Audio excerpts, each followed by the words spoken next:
오늘 사도 바울은 고린도전서 11장에서 새로운 주제를 언급하고 있습니다. 지금까지는 우상의 제물에 관한 이런 가르침을 줬습니다. 일단락 찍고 새로운 주제가 지금 시작되는데 내용은 이렇습니다. 여성도들이 이 공적인 예배에서 머리에 수건을 쓰느냐 마느냐는 문제입니다.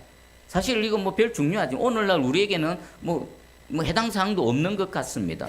그렇지만 그 내용을 가만히 보면요, 오늘날 우리에게도 여전히 주는 하나님의 말씀과 하나님의 교훈이 있습니다. 자, 그 교훈이 무엇인지 오늘 하나님 말씀을 통해서 한번 살펴보겠습니다. 바울의 결론은 이겁니다. 여성도들이 공적 예배에 머리에 수건을 반드시 써야 한다. 이게 결론입니다. 그럼 우리는 왜 여자만 머리에 예배 드릴 때 수건을 써야 하는가? 또 남자는 머리에 수건을 쓰지 말라고 합니다. 똑같은 사람인데 남녀 차별을 하나? 이렇게 생각할 수 있지만 그 내용과 의미를 보면요, 충분히 이해할 수가 있습니다. 첫 번째, 왜 여자는 머리에 수건을 쓰고 예배에 참석해야 되나? 그리고 오늘날도 가톨릭에는요, 신도들은요, 예배 드릴 때 머리에 하얀 수건을 씁니다. 그것은 2000년 전에 있던 이 전통이 지금도 계속 가톨릭에서는 지금 이어지고 있는 겁니다. 그러면 머리에 수건을 쓰고 여성도들이 예배 드리는 것하고 우리 개신교회는 쓰지 않고 예배를 드립니다. 그럼 무슨 차이가 있습니까? 누가 잘하고 못하고입니까? 아무 상관이 없는 겁니다. 여성도들이 머리에 수건을 쓰고 하나님 앞에 나오든 그것이 하나님 앞에 더 경건하고 거룩한 마음의 표현일 수 있습니다. 저와 여러분처럼 우리 개신교에서는 여성도들 머리에 수건을 쓰지 않고 예배를 드립니다. 그러면 뭔가 좀 부족합니까? 그렇지 않습니다. 주님은 우리의 중심을 보시고 마음을 보십니다. 그러니까 이게 해도 되고 안 해도 되는 문제입니다. 그리스도 안에서 자유한 문제입니다. 그런데 바울은요, 여성도들에게는 예배 드릴 때에 머리에 수건을 쓰라, 예배포를 착용하라 라고 말하고 있습니다. 왜 그렇게 할까요? 첫 번째 이유입니다. 우리 3절 한번 읽어보겠습니다. 3절 시작.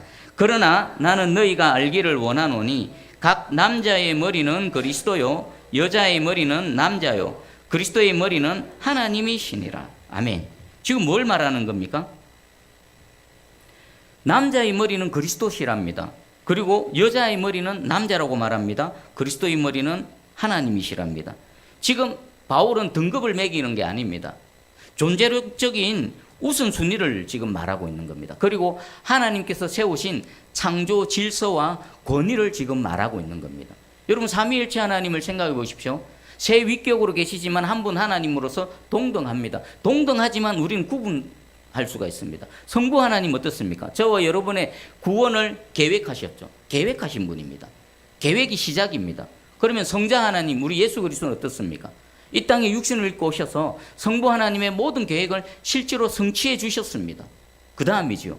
그럼 성령 하나님은요?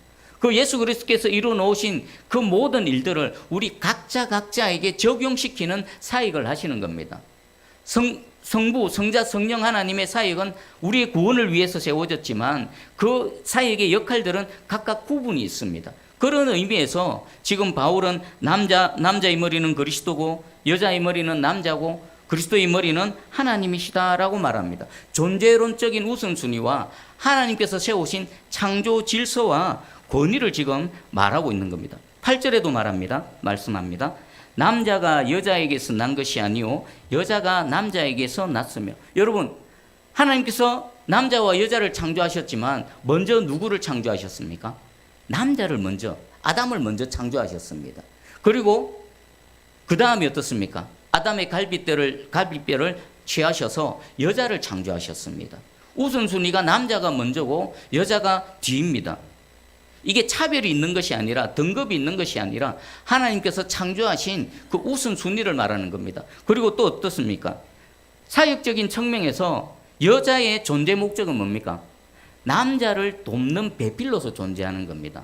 남자가 먼저 있었고 남자의 돕는 배필로서 여자가 창조되어졌습니다.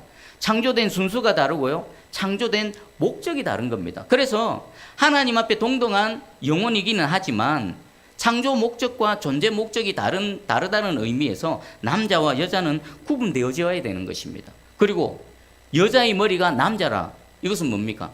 머리에 이 수건을 쓰는 것은요, 그 남자의 권위를 인정하는 겁니다. 특별히 남편의 권위를 인정하고 하나님의 창조 질서와 권위에 순응한다는 의미에서 여성도들은 하나님께 예배 드릴 때에 머리에 예배포를 쓰고 예배를 드려라 라고 말합니다. 첫 번째가 뭐라고요? 하나님의 창조 질서와 권위에 순응한다는 의미입니다. 그럼 두 번째는 또 뭘까요? 우리 4절, 5절 한번 같이 읽어보겠습니다. 4절과 5절 시작. 무릇 남자로서 머리에 무엇을 쓰고 기도나 예언을 하는 자는 그 머리를 욕되게 하는 것이요 무릇 여자로서 머리에 쓴 것을 벗고 기도나 예언을 하는 자는 그 머리를 욕되게 하는 것이니 이는 머리를 민 것과 다름이 없음이라. 아멘. 요 부분은요, 당시 헬라 시대의 사회적 관습과 전통에 대한 이해가 있어야 됩니다. 당시 머리에 수건을 쓰는 그런 부류들이 있었습니다. 첫 번째는 여인들이었습니다. 여인들이 외출을 할 때에 머리에 반드시 수건을 썼습니다. 그것은 뭐냐면 정상적인 여인, 나는 남편이 있고 나는 남편의 권위 아래 있습니다 라는 그런 의미입니다. 그리고 또 한 부류는요, 노예들이 항상 머리에 수건을 썼습니다. 노예는 그 위에 누가 있습니까? 주인이 있는 겁니다. 그래서 머리에 수건을 쓰는 사람은 결혼을 해서 남편이 있는 여인이거나 아니면 누군가의 집에 종이거나 그런 의미가 있습니다. 그런데 그럼 반대로 여잔데 외출을 할 때 머리에 수건을 쓰지 않는다? 그때는요, 창기들이 머리에 수건을 쓰지 않았습니다. 남편이 없는 여인들, 창기들, 그런 사람들이 머리에 수건을 쓰지 않았습니다. 그 당시 시대적인 관습이었습니다. 만약에 고린도 교회 여성도들이 나는 그리스도 안에서 이제 자유해, 주님 앞에 나올 때 머리에 수건을 쓰고 안 쓰고 해서 나는 완전히 벗어났어, 내가 수건을 쓰든 안 쓰든 주님은 나를 받아주시고 나의 예배를 받아주실 거야. 맞는 말입니다. 맞는 말입니다. 그런데 불신자들이나 외부 사람들이 볼 때는 만약에 그런 교회의 모습을 본다면 어떤 생각을 할까요? 충분히 오해할 수 있다는 겁니다. 주님 앞에서는 온전하고 거룩한 하나님의 백성이라 할지라도 당시의 사회적 관습과 전통에 의하면 성숙한 여인이 여인이 머리에 수건을 쓰지 않는다는 것은 저 여인은 정상적인 여인이 아니라 창기인가? 라는 오해를 받을 수가 있다는 겁니다. 그리고 여기 보면 남자는 머리에 쓰지 말라고 합니다. 남자의 머리에 수건을 쓰지 않는 것은, 만약에 수건을 쓴다는 것은 어떤 의미입니까? 하나는 나는 노예입니다, 나는 종입니다 라는 그런 의미도 있고요. 또 하나 주님 앞에서 이 질서를 파괴하는 의미가 있는데, 남자는 머리에 수건을 쓰지 말라는 이유가 뭡니까? 남자의 머리 위에는 다이렉트로 누가 계십니까? 예수 그리스도가 계십니다. 그런데 남자가 머리에 수건을 쓰면 예수 그리스도 외에 자신이 복종하는 대상이 있다라는 겁니다. 자신이 순복하는 그런 대상이 있다라는 겁니다. 그러면 하나님 입장에서는 어떻습니까? 남자의 머리 위에는 그리스도가 계신데 그 그리스도와 남자 사이에 다른 뭐가 끼어드는 것입니다. 그래서 하나님께서 세우신 질서를 파괴하는 거고요. 여자가 머리에 수건을 쓰지 않으면요, 하나님께서 세우신 질서와 권위에 순응하지 않을 뿐만 아니라 외부의 사람들로부터 오해를 받을 수 있고요, 또 비난을 받을 수 있다는 겁니다.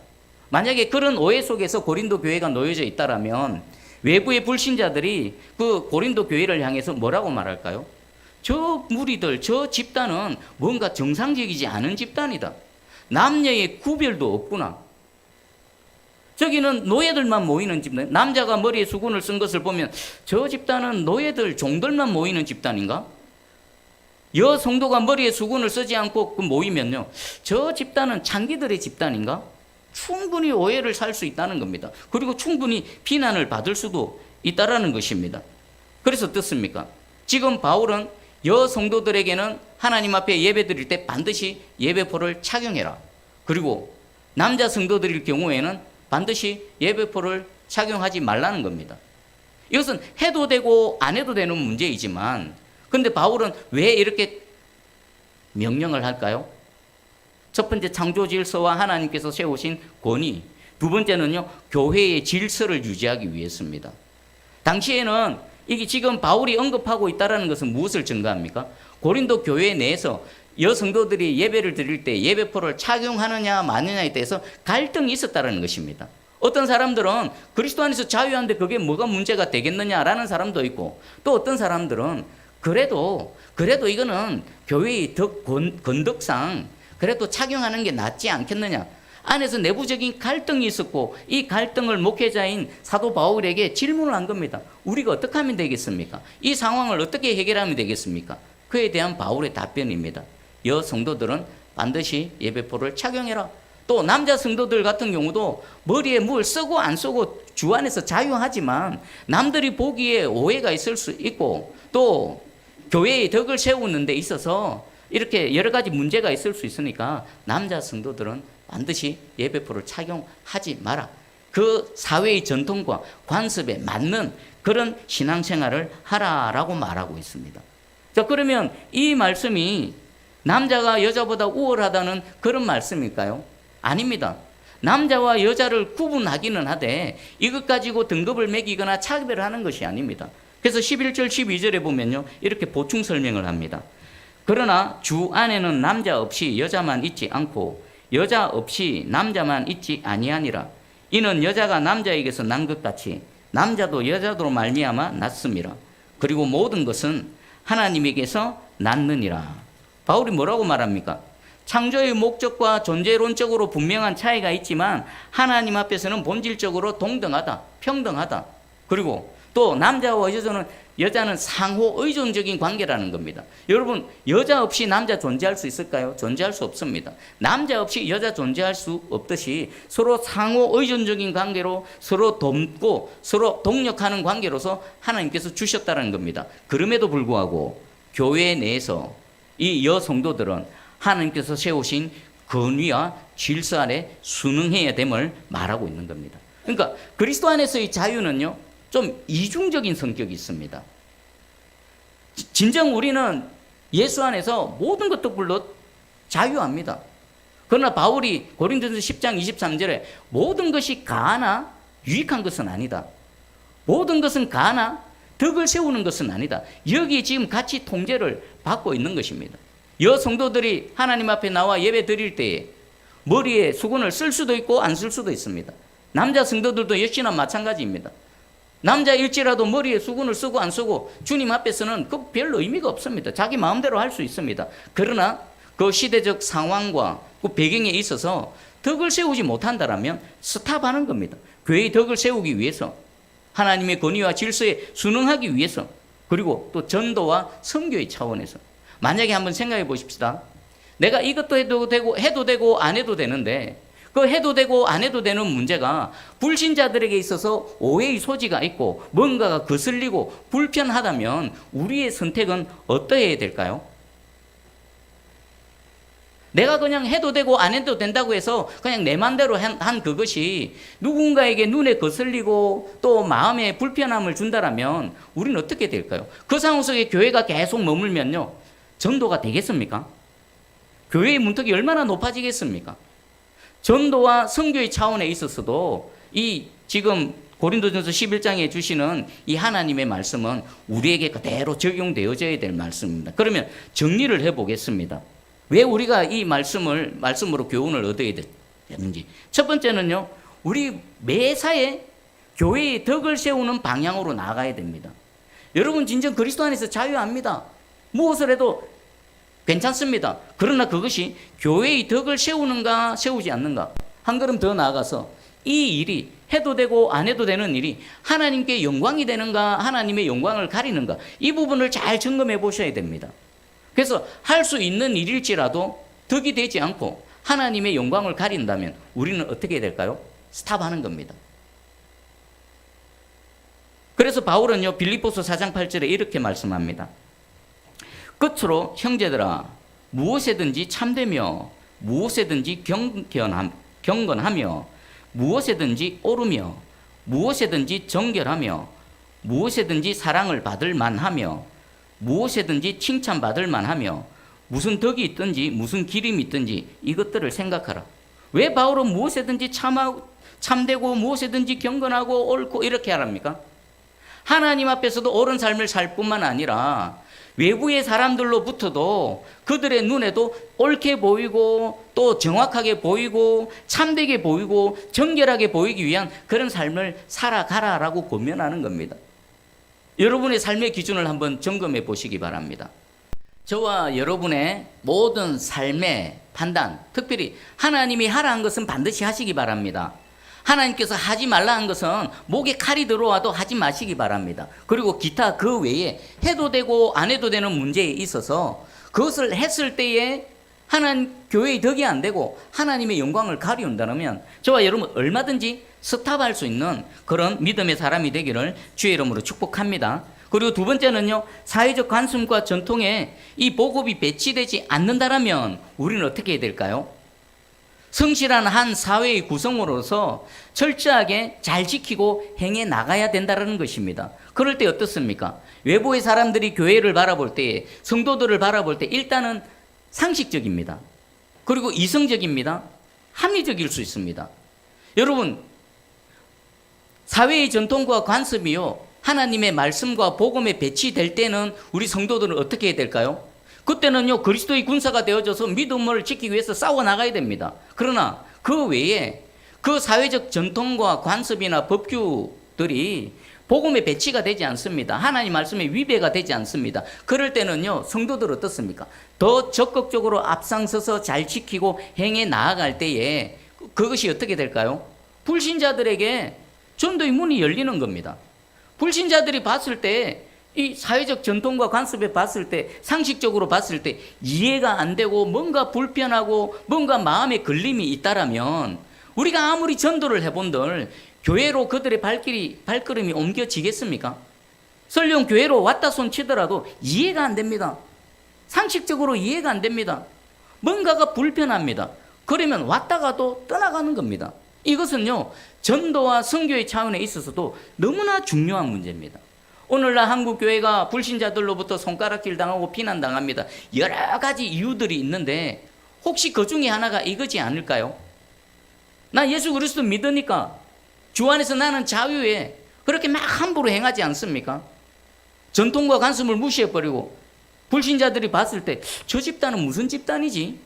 도대체가 상식적이지가 않네. 도저히 이해가 되어지지 않네. 만약에 그런 상태로 한국 교회가 놓여져 있다라면, 만약에 새순교회가 그런 상황에 놓여져 있다라면 저와 여러분이 아무리 그 복음 되시는 예수 그리스도를 전해봐야 교회에 부흥은 없는 겁니다. 올 수가 없는데요. 이해가 안 되는데요. 계속해서 거슬리는데요.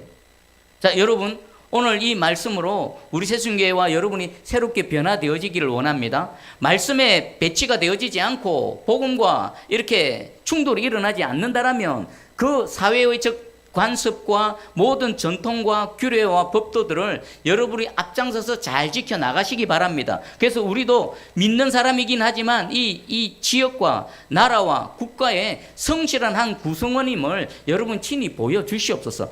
그럴 때 어떻습니까? 불신자들이 우리를 향해 마음의 문을 엽니다. 불신자들도 이해가 되어지고 상식적으로 용납이 되어져서 교회에 얼마든지 올 수가 있는 겁니다. 이 말은요, 교회의 문턱을 낮추자라는 겁니다. 교회의 문턱을 낮추자. 제가 곰곰이 생각해 봤습니다. 오늘날 한국 교회는요, 교회의 문턱이 너무 높습니다. 너무 높아. 불신자들이 들어오기도, 또 외부의 다른 지역에 있던 성도들이 또 어떤 한 교회에 들어오기 너무 문턱이 높습니다. 왜 그러냐면 그 교회, 각각의 교회마다 교회도 사람과 같습니다. 인격이 있고 성격이 있거든요. 근데 너무 강합니다. 너무 셉니다. 그래서 외부 사람들이 유입되어져서 함께 신앙생활을 하기에는 너무나 틀이 단단하게 고정되어져 있습니다. 이건 새순교회뿐만 아니라 지금 한국교회가 갖고 있는 문제점 중에 하나입니다. 이걸 해결하기 위해서는 어떻습니까? 문턱이 낮아져야 됩니다. 상식적이어야 되고요. 합리적이어야 되고요. 불신자들이 봤을 때도 이해가 되는 그런 교회가 되어질 때에 우리의 이 전도의 문이 열려지고 선교의 문이 활짝 열려질 줄 믿습니다. 여러분들이 먼저 앞장서셔서 여러분 이 나라와 민족 또 사회 전통 관습을 잘 지켜나가시고요. 불신자들이 봤을 때 상식적으로 이해가 되어지고 합리적으로 용납이 되는 그런 일상의 삶을 살아내시기를 주님의 이름으로 축복합니다. 아멘. 그리고 세 번째는요, 하나님의 창조 질서에 따른 삶을 살아가야 되는 겁니다. 바울은 첫 번째로 얘기했죠. 저는 마지막에 말하고 있습니다. 하나님은 창조주시며 세상을 창조하실 때 질서와 권위를 부여하셨습니다. 여러분, 지금도 온 우주는요, 하나님께서 부여하신 창조 질서대로 움직입니다. 겨울이 가고 봄이 올 뿐만 아니라 매일매일 시간이 칙각칙각 움직이면서 밤이 되고 낮이 되고 계속 반복되어지는 거, 이게 뭡니까? 하나님께서 부여하신 질서입니다. 그럼 하나님께서 우리에게 말씀하시는 모든 내용은 뭡니까? 인간으로서, 피조물로서 이 창조주 하나님 앞에서 어떻게 살아가는 것을 우리에게 말씀해 주시는 겁니다. 너희가 이렇게 살아갈 때 창조주께서 지정하신 질서 가운데 살아간다는 것입니다. 예를 들어 보겠습니다. 지금 이제 겨울이 지나고 봄이 오고 있는데 만약에 꽃이 조금 일찍 피면 어떻게 됩니까? 아직 겨울이 다 지나가기도 전에 꽃이 피고 싶어서 꽃을 펴버리면 어떻습니까? 그 꽃은요, 추위에 금방 말라 죽어버립니다. 그리고 겨울이 지나가고 이제 봄이 되어졌습니다. 봄이 되면 꽃을 펴야 됩니다. 근데 아직 꽃을 피지 않습니다. 그럼 그 나무는 어떻게 됩니까? 때가 되어졌음에도 꽃을 안 피우면요, 그 나무는 열매를 기대할 수 없는 겁니다. 그러니까 저와 여러분의 삶도 마찬가지입니다. 하나님께서 부여하신 질서와 권위 아래 있을 때 우리의 삶은 하나님의 은혜와 복이 임하는 겁니다. 세상 만물이 그렇듯이 개인의 삶이든 한 교회 공동체의 삶이든 똑같이 적용되어지는 겁니다. 저와 여러분의 삶이, 우리 새순교회의 이 모든 이 신앙생활이 하나님께서 부여하신 권위와 질서 아래 있기를 주의 이름으로 축복합니다. 하나님께서 인간을 창조하시고 모든 만물을 창조하시고 동일하게 말씀하신 복된 말씀이 있습니다. 생육하라, 번성하라, 땅에 충만하라, 그리고 특별히 사람에게는 내 모든 것들을 다스려라. 이 하나님의 말씀, 복된 말씀이 아담에게, 인간에게 적용되기 위해서는 아담과 저와 여러분이 어디 안에 있어야 됩니까? 하나님께서 세우신 자연 질서와 하나님께서 세우신 권위 아래 있을 때 하늘의 문이 열리고 하나님의 복이 저와 여러분의 삶 가운데, 우리 새순교회 가운데 임할 줄 믿습니다. 오늘 고린도전서 11장, 이거 머리에 여성도들이 예배 드릴 때 머리에 수건을 쓰고 안 쓰고, 그게 중요한 게 아닙니다. 바울은요, 더 본질적으로 중요한 말씀을 우리에게 하셨고, 또 저는 이 하나님의 말씀을 여러분에게 전했습니다. 여러분, 이 말씀의 원리와 이 말씀의 능력이 여러분 개인과 우리 새순교회를 새롭게 변화시켜 주셔서 창조주 하나님께서 우리에게 주신 생육, 번성, 땅의 충만이 우리 모든 삶의 영역에 풍성하게 나타나기를 주의 이름으로 축복합니다. 아멘. 자, 그럼 말씀 붙들고 한번 우리 기도하기 원합니다. 첫 번째는 하나님, 우리가 행하는, 우리가 선택하고 판단하는 모든 기준이 해도 되고 안 해도 되는 것이라면 그것이 교회의 덕을 세우는 방향으로, 오직 하나님께 영광이 되는 방향으로 우리가 나아갈 수 있도록 우리를 인도해 주시고, 우리 새순교회의 문턱이 낮아지는 교회, 상식적이고 사회적 관습과 전통에 부합한 교회, 누가 보더라도 합리적인 교회, 그 마음이 순응이 되어지는 그런 교회가 되게 해주시옵소서. 마지막 세 번째, 하나님의 창조 질서와 권위 아래 있는 우리 개인과 새순교회가 되게 해주셔서 하나님께서 복되게 하신 그 모든 복된 말씀들이 우리 개인과 새순교회에 나타나게 해주시옵소서. 이 세 가지 붙들고 우리 함께 기도하며 나갑니다. 기도하겠습니다. 하나님 아버지, 감사합니다. 오늘 시간 우리를 불러주셨고 하나님 말씀을 듣는 복을 허락하여 주셨습니다. 하나님, 이 시간 우리에게 듣는 귀를 주시고 듣는 마음을 주시고 또 믿음을 다하여 주시고 또 순종함으로 나아갈 수 있는 우리들 되기를 원합니다.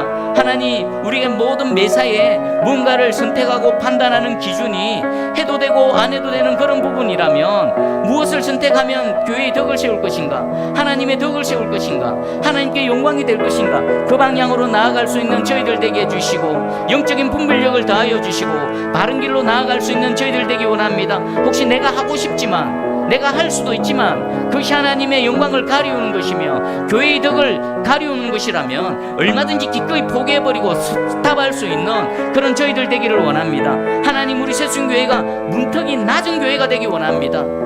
정말 누구라도 와서 함께 신앙생활하며 누구라도 편안하게 머물 수 있는 그런 문턱이 낮은 교회가 되게 해주시옵소서.